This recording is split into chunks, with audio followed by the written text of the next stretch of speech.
छा औलिया अल्लाह ऐं ख़ुसूसन पीराने पीर दस्तगीर शेख अब्दुल क़ादिर जिलानी रहमतुल्लाहि ताला अलैह जी शान बयान करण जो को फ़ाइदो आहे? जी बिल्कुल, औलिया किराम ऐं ख़ासि हुज़ूर गौसे आज़म पीर दस्तगीर रहमतुल्लाह अलैह जे शान बयान करण जो ज़रूरु फ़ाइदो आहे। असां जॾहिं क़ुरान पाक जो मुतालो था कयूं, आलिमन सगोरन बयान फरमायो जो क़ुरान पाक में उम्मत जी हिदायत लाइ जेके मज़मून आहिनि यानी जन उनवाननि ते क़ुरान पाक में आयतूं आयूं आहिनि उहे 5 क़िस्म जा आहिनि। उन्हनि मां हिकिड़ो क़िस्म आहे तज़कीर बि अय्यामिल्लाह, यानी जन ॾींहंनि में अल्लाह पाक का ख़ासि नेमत कई उन नेमत खे यादि करणु ऐं उन जो तज़किरो करणु।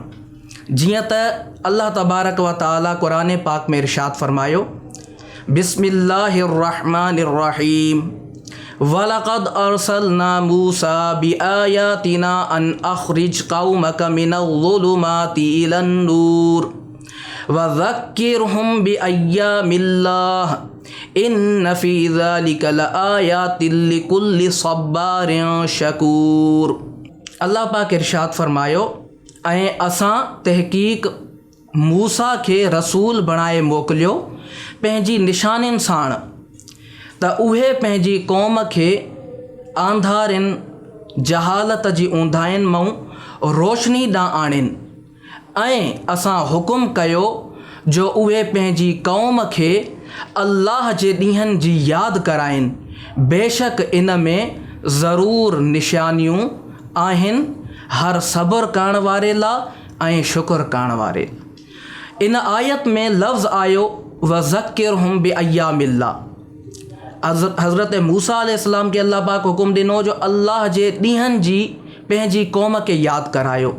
मुफ़स्सिरीन किराम इन आयत जी माना में इहा ॻाल्हि बयानु कई, अय्यामुल्लाह मां उहे ॾींहं मुराद आहिनि, उहो वक़्तु मुराद आहे जंहिं में अल्लाह पाक का ख़ासि रहमत फरमाई, का ख़ासि नेमत फरमाई।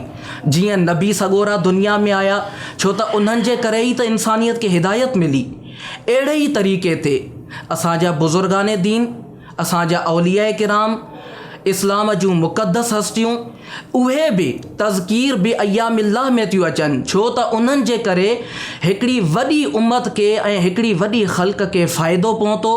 जेके गुमराह हुआ उहे सिधे रस्ते ते आया, जेके भटकियल हुआ उहे दीन इस्लाम जी तरफ़ आया। ख़ुदि तव्हां बि वाक़िया नाज़रीन किराम ॿुधा हूंदा जो हुज़ूर गौसे पाक जे करे चोरनि जो काफ़िलो वक़्त जो वली थी वियो, वक़्त जा औलिया थी विया। इन मां इहा ख़बर पई आयत मां जो अल्लाह जे ॾींहंनि खे ऐं जिन में अल्लाह रहमत कई, नेमत कई, उन्हनि खे बिल्कुलु यादि करणु घुरिजे। मां मुख़्तसर अंदाज़ में ॿिया फ़ाइदा बयानु कंदुसि। रिवायत आहे जीअं त हज़रत सुफ़ियान सौरी रज़ियल्लाहु अन्हु जो क़ौल मुबारक आहे, पाण जन फरमायो इंद ज़िक्र सालिहीन तंज़िलुर रहमतु, यानी अल्लाह जे नेक बाननि जी यादि करणु वक़्तु, उन्हनि खे ज़िक्र करणु वक़्तु अल्लाह जी रहमत नाज़िल थींदी आहे। त इहो मतिलबु छा थियो? इहो फ़ाइदो आहे हिकिड़ो जो उन वक़्तु अल्लाह ताला जी रहमत थी नाज़िल थिए। ईअं ई हिकिड़ी ॿीं रिवायत में आहे जो इंसान क़यामत में, मुसलमान क़यामत में उन सां गॾु हूंदो जंहिंसां दुनिया में उहो मोहबत कंदो हुयो। असां औलिया किराम सां मोहबत था कयूं, असां उन्हनि जा ॾिहाड़ा मल्हाईंदा आहियूं, असां उन्हनि जा उर्स मल्हाईंदा आहियूं इन ई नियत सां जो इंशाअल्लाह अज़्ज़ व जल क़यामत वारे ॾींहुं असांजो उथणु, क़यामत वारे ॾींहुं असांजी गॾिजाणी इंशाअल्लाह इन्हनि पाक हस्तियुनि सां गॾु थींदी।